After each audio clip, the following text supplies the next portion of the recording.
So our first discussion this morning is around some of these different funding models. So CVC, corporate venture capital, and venture builders, and how these kind of support the technology life cycles in mining. So if I could start with Tamryn, if I could ask you all to do a super quick 30-second intro to yourself.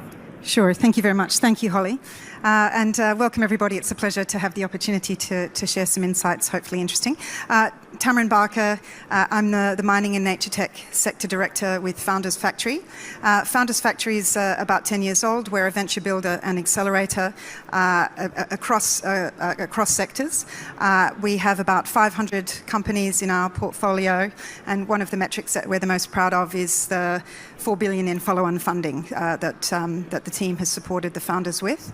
Last year, about a year ago now, we engaged in a partnership, a joint venture with Rio Tinto and another partnership with the WA government to kick off a nature and a mining tech accelerator, 2 streams run concurrently. And we've brought some of our founders to IMARC across our 3 cohorts that we've invested in today. So very excited to be a part of this important conversation from the founder point of view and also from the corporate venture point of view. Thank you, Tamryn. Melissa? Yeah, hi everyone. Great to be here. Melissa Bergin from BHP Ventures. We are the venture arm of BHP. We've been around since 2020. We make early stage minority investments primarily in tech companies that will hopefully help the mining industry as well as BHP.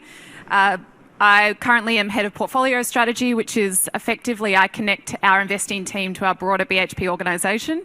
I'm sure if anyone's been a founder here, navigating a large organisation can be really difficult. And so my team is based in Australia and Singapore, and we spend our entire days just understanding what the business needs and making sure that we're connecting our portfolio companies into the business. Prior to this, I was living in San Francisco and I worked for a fintech company for about 4 years, and we listed on the NASDAQ. So have sort of seen both sides. I'm Mark Frayman. I'm with Orion Industrial Ventures. We sit within the broader Orion Resource Partners Group. Orion, which is headquartered in New York, but global offices in London, Abu Dhabi, Sydney, San Francisco, Melbourne. We're now one of the larger private capital providers to mining. We provide construction and completion finance to get mines built. So we have a royalty strategy, a hedge fund that trades commodities, and a listed equities manager with our ventures business. It's all part of a sort of being a full service quasi-strategic platform across the metals and mining space. In the venture business, we invest in relatively early stage seed to Series B phase companies focused around metals, mining and materials, anything really with a natural resource nexus, looking to bring value from the Orion platform, much like a BHP Ventures would, but doing it through a financial structure. Thank you so much. All right, so first question to all of you. Obviously, this is about bringing VC and some of the more traditional mining side of the industry together. You all obviously work very closely with the VC side. In terms of how VC is advancing mining innovation, if you were to explain that to someone who is, not familiar with the sector, how would you say VC is supporting that, advancing the sector, and how do you see it potentially evolving over time? Sure. Thanks very much. So, as I said, Founders Factory has a joint venture with Rio Tinto, so I can say great things about Rio Tinto, but I will be saying them really with authenticity, actually, because I'm seeing, through this partnership, I'm seeing an evolution in the corporate venture model, which is really looking at more deeply embedding the technical expertise, so the competitive advantage of the corporate partner into the acceleration of the founders that they're investing in and that we're supporting. And I think it's really a focus on the right relationships and the right tools. I can unpack that a bit more later. I won't sort of go on about it now, but meaning the right relationships being not just through the growth and ventures part of the business, but across the different product groups, commercial, procurement, and also at a global level. So it's this real engagement across the business and sharing that knowledge, and also the tools, be it deep support to techno-economic modelling, be it samples, and I'm seeing that being as a really, an evolution in that relationship and that model. Yeah, so I think, echoing everything that Tamryn said, I think definitely corporate venture capital brings more than just the capital. There's often money to go around for early stage ventures, but it's all the things that wrap around it. So site access to expertise, connecting with experts, and I think importantly as well, getting those early insights to make sure that you're solving the right sorts of problems and ones that are relevant and important to the corporate and the broader industry. I think also what we've seen as well, and we've based a lot of our investing team in the United States, across San Francisco, New York, Seattle, is bringing new technologies that may not be in the mining space at the moment, in fact probably aren't. So we've got connections with universities like MIT, so when they're spinning out life sciences companies that are solving a particular problem in that area, there's actually often a lot of relevance for the mining sector where we're dealing with highly complex chemical processes, for example. So I think it's about, as Holly mentioned at the beginning, our industry and the technology industry are not always in the same rooms. In fact, often they're not. So I think it's about bridging the gap, and corporate VC is a great way to be able to do that. Yeah, I don't have a lot more to add. What I would say is I think that venture in mining's evolved significantly since I first started doing it 5-6 years ago. I think to Melissa's point, I think the corporate ventures are fairly sophisticated. Modelling on the oil and gas corporate ventures, which sort of preceded us a decade or so ago, with that twin model between an investment and then site level access or sampling a product, etc. I think bringing technologies from outside sectors, I think we're relatively sophisticated. I think there is real funding and material funding available both from sector experts and generalists at the seed to Series A level.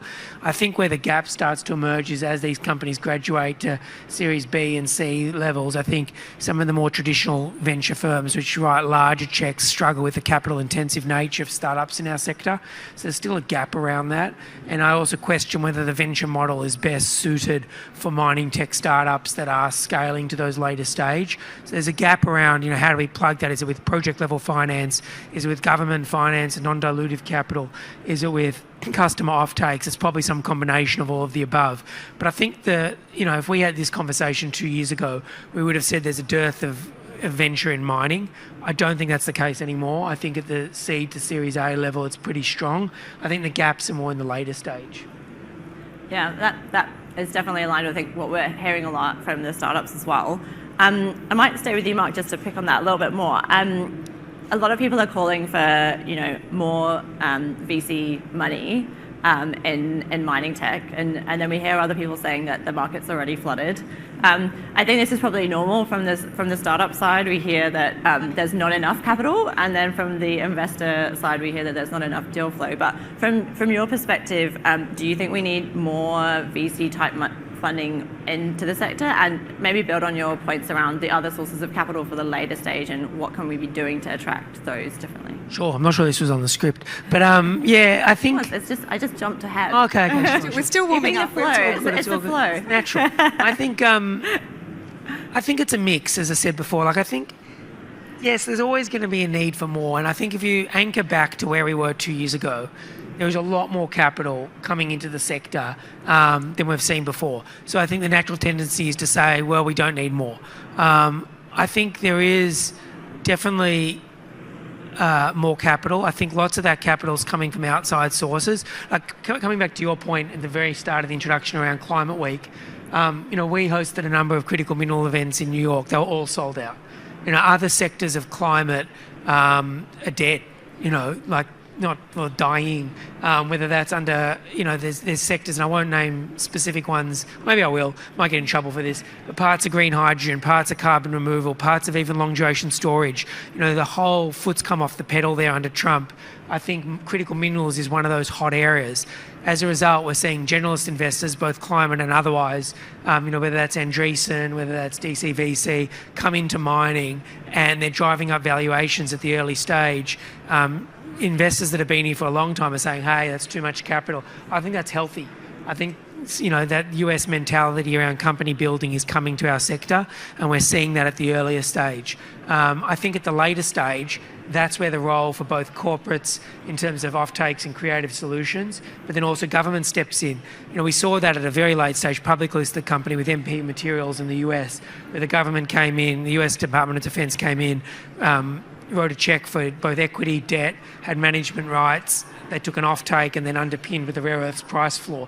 Like that sort of solution is going to help companies cross that chasm from Series B to be a sustainable company. I think we need more of that. So the short answer is I think there is more capital at the early stage. I don't think it's a problem. I think it's healthy. And I think it's coming from generalist investors. When I heard a stat the other day that in Breakthrough Energy's latest fund, 3 of their first 7 investments were in critical minerals, which is quite incredible given the breadth of their mandate. So I actually think that's really healthy, but I think we need to see that translate to the later stage. Okay, fantastic. I might loop back to another off-script question later about how we're seeing that policy in the US versus the rest of the world kind of influencing investment. But I might go back to you, Melissa, on that, the conversation around CVCs and how CVC is more than just capital.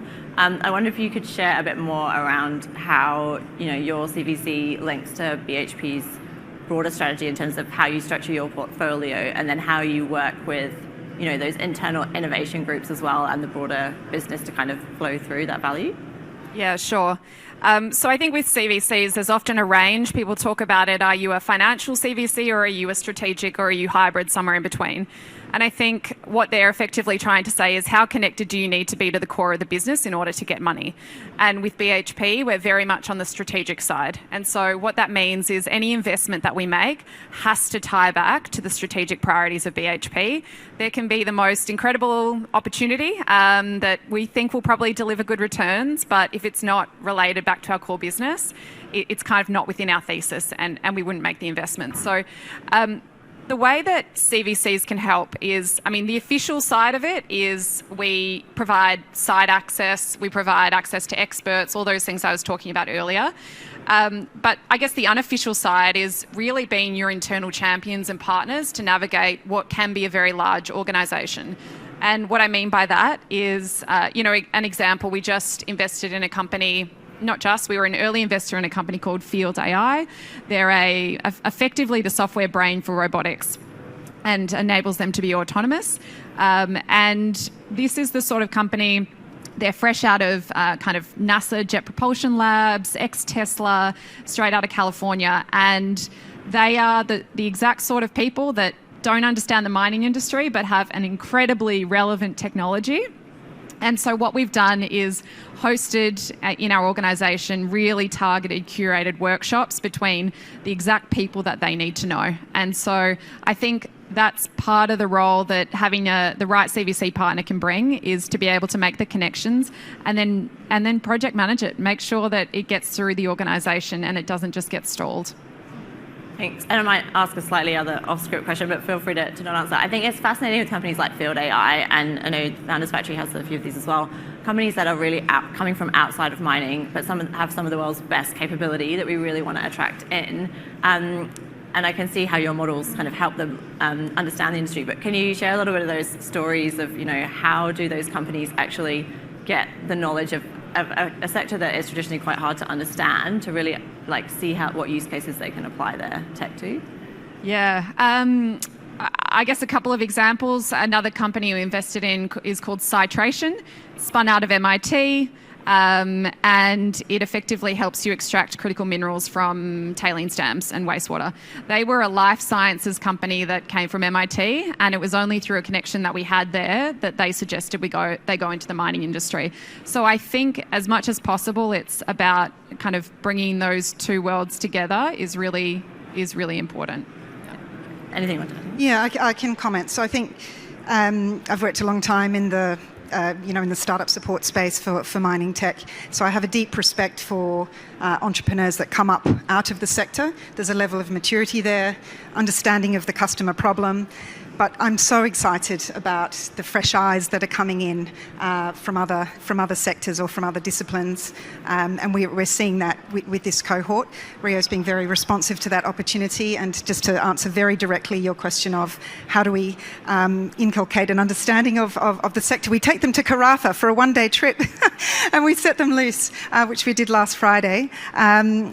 Jokes aside, it's extremely important to be able to make the most of this curiosity and interest and talent that's coming out of, I'll speak to DNR because I can see Stephanie here in the audience. This is a startup out of Zurich that's looking at biodiversity, the biodiversity layer of eDNA, and they're looking at a significant opportunity with Rio to create a baseline understanding of the living layer and of flora and fauna that exists on a site. So the connections and the opportunities that come from not just looking at sort of mining proper, traditional mining along the whole value chain to rehabilitation and closure opportunities is pretty significant, and it's taking fresh eyes to be able to catalyse that. Another great example is Darryl Lyons from Rainstick. Darryl was in our last cohort, looking at lightning as a service, harnessing the power of electricity to stimulate the vigour and the rigour of seed germination coming out of agriculture, and now looking at supporting Rio in terms of accelerating their growth of native species in the Pilbara. So these are the sorts of things where you really need to rally around to make sure that these things can be successful on site. What is the full engineered solution, not just the great technology? And I think that's a CVC model is very powerful for this, because it's not about the funding. I mean, it's great having Rio on the cap table, but it's not about the funding. It's actually about all that technical support and leadership buy-in to translate it into something we can accelerate it for a period, and that's a powerful force. But then there has to be a post-program plan and a pilot opportunity at the end of that to really embed it. Yeah.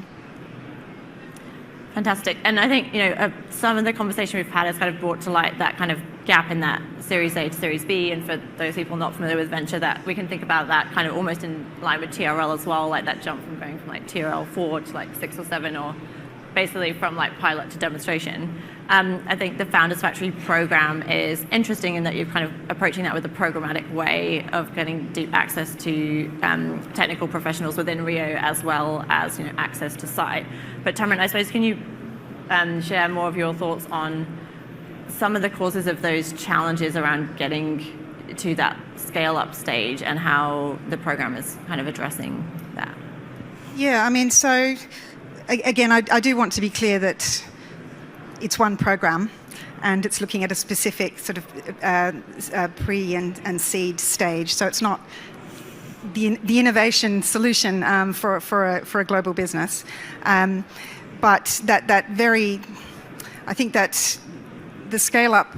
Well, let me put it this way: all big corporates have challenges, and even though we can work out the mechanics of a partnership, a joint venture model, so there's shared skin in the game, there's funding allocated to that. There's still, issues around what does the right sort of contract look like to get to that pilot phase. They still persist, and really understanding alignment. So I still think there's opportunity to, have fit-for-purpose contracts that support the next stage to scale up, making sure that there's a lot of openness from, between sites. The Pilbara is looked at as an opportunity to scale up to other sites, so using that as a test bed. It's great that that was quite strategic on Rio's side, was to anchor it back out of Western Australia. The founders that we source through the program are sourced globally, so it's highly competitive. We looked at, for the 18 investments we've made just in the mining tech space, we looked at over 1,500 companies, so it's extremely competitive.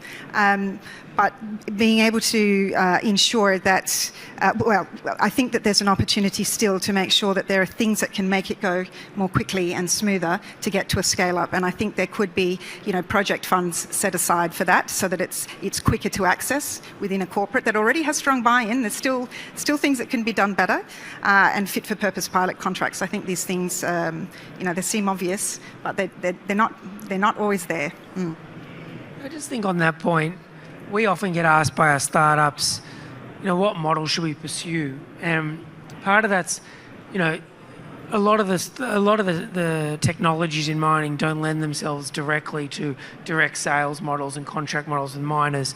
And even those that do, they really struggle with the long sales cycles and timeframes to actually onboard a large miner. So even in a BHP where there's teams like Melissa that are directly responsible for that, it still takes a hell of a long time.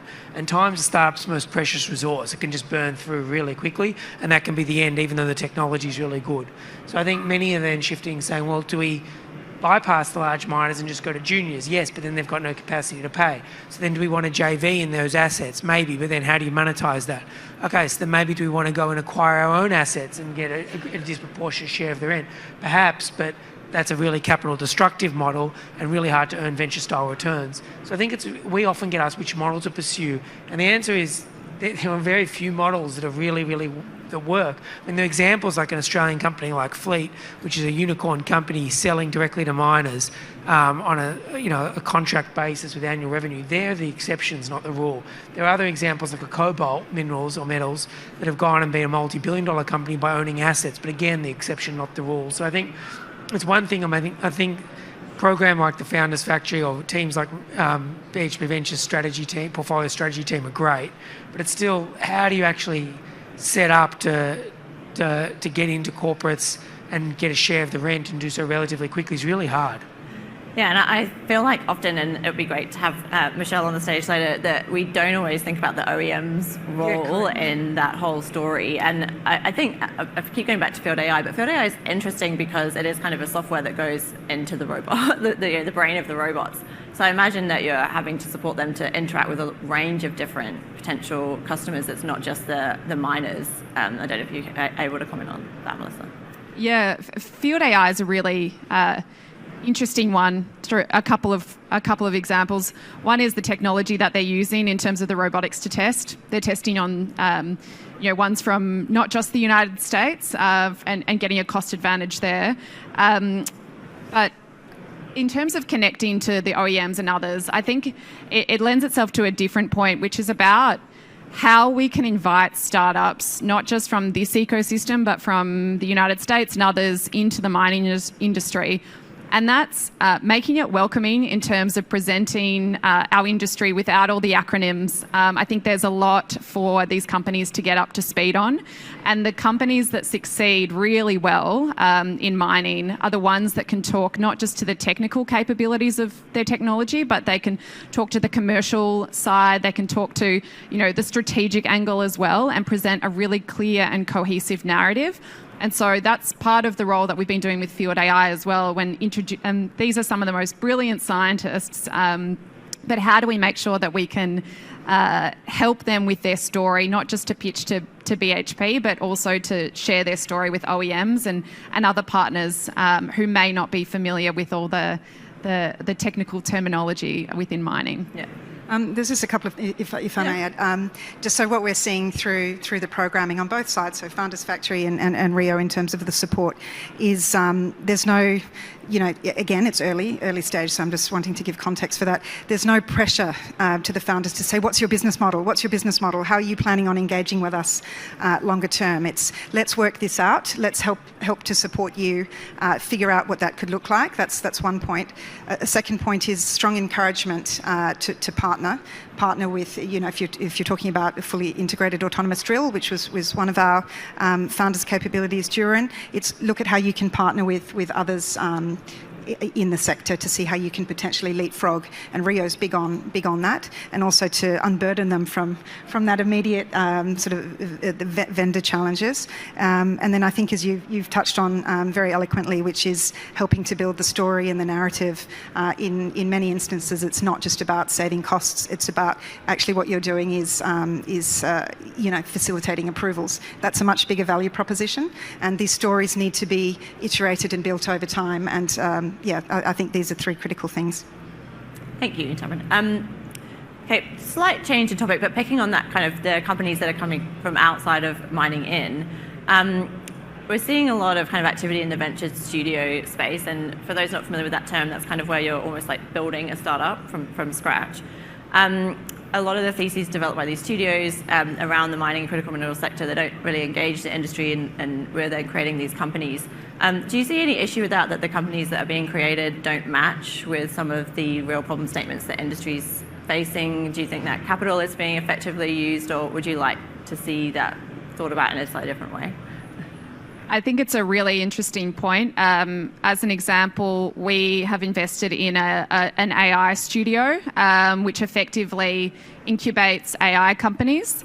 And what they do is they're based in the US, they've got AI experts, and they are really looking for businesses where someone has very deep domain expertise and can apply AI to that particular industry. They're very interested in the mining industry, and obviously the announcement yesterday with the US, there is a huge amount of appetite for mining, and I feel like there's no better time to start a mining tech or related company at the moment. So definitely in terms of we are working really closely with the studios. They are looking for industry to help them define the problems. And so I think what we've been thinking a lot about internally at BHP Ventures is how can we tell the stories and how can we share where the issues are, not just at BHP, but in the mining industry, that these AI experts might be able to help tackle. So I think it's really about being in the same room and thinking about ways to be able to make sure that technology and mining overlap, because it's only going to continue to happen. And I think it's really exciting for our industry. Anyone else want to comment on that? I mean, I think almost by definition, something built out of a studio, if it's in collaboration with a corporate partner, is going to be solving a problem relevant to that corporate partner. So I think it's a really positive development. As to the broader question, are we seeing companies target real problems? I think in the early stages of mining venture, we saw far too many AI machine learning exploration engines. We saw far too many chalcopyrite leaching solutions, although that is a real problem. But we saw concentration in certain problems. I think now with examples, which Melissa just mentioned, you're taking general platform technologies like an AI, probably the same applies to synthetic biology, partnering and saying, what are some real world problems? Like you can apply AI to core logging, to blasting, to fleet management, just day-to-day problems. You can build in each of those verticals. You could build a $100 million startup. I was just going to say also, being in Australia is we're far away. I was just in New Zealand yesterday and they feel even further away. But it's particularly with AI, you can start with very few people. So I don't think the distance matters as much anymore. And we've got a huge wealth of domain expertise in this country. So I think some of the biggest startups could come out of this jurisdiction. Fantastic. I would just add that the venture studio model we're familiar with in other domains, and we haven't done it yet in the mining tech space. But I would just caution that a straight up AI and a software capability is different from the combination of hardware and software, and how there's complexity in that, and just making sure that a venture studio model would ensure that iteration and the speed with that complexity in mind I would suspect would be more challenging, or could be potentially quite challenging, which is why we've gone the accelerator route in this first instance. But yeah, that's just a thought. All right, well, we're very close to running out of time. So I wanted to just get any closing remarks from each of you on where you would like to see venture capital and mining going, where you think it's going to go in the next kind of 5 to 10 years, or anything else you'd like to close out with. Call to actions, maybe. Well, I'm excited. So I think, again, it's my worldview and seeing how well, corporate venture plus opportunity to pilot works so well, or is a proper call to action, and is fitting that support to pension. Demonstration, then potential scale up, and then follow on funding, right? So I'm just excited about people who want to take initiatives around pairing those together. So, it's coupled immediately from the beginning, that there's opportunity to pilot tied together with funding. I just think that we could make that closer and just set off from there. I think I just want to leave with saying that there's a real opportunity as well for coordination across the entire value chain. So from the universities and other startups through to that corporate venture capital, as well as working with government agencies to be able to bridge that demonstration gap, the $20 to $50 to $100 million that's required for hard tech. So I think what I'm really excited about is that given that there is so much more focus on the industry and the opportunities, that hopefully we can really capitalise on this opportunity in a coordinated way. I don't have much more to add, and conveniently you can see the countdown clocks at the end. I think that's right. I really just think we're beginning the broader critical mineral super cycle. It's at the forefront of all geopolitical discussions globally. I think what, particularly at Orion, we're seeing is from government sources of capital come in and want to back or partner with private sources of capital to go back development of mineral assets. I think we'll see the same in venture. I think we'll see technology and technology access, much like it is in semiconductors, will become really strategic. And the leading startups will get government funding, and I think we'll start to see really large influxes of capital come into the sector. So I think it's a great time to be a startup founder. I think as an early stage venture investor, I think it's a great time.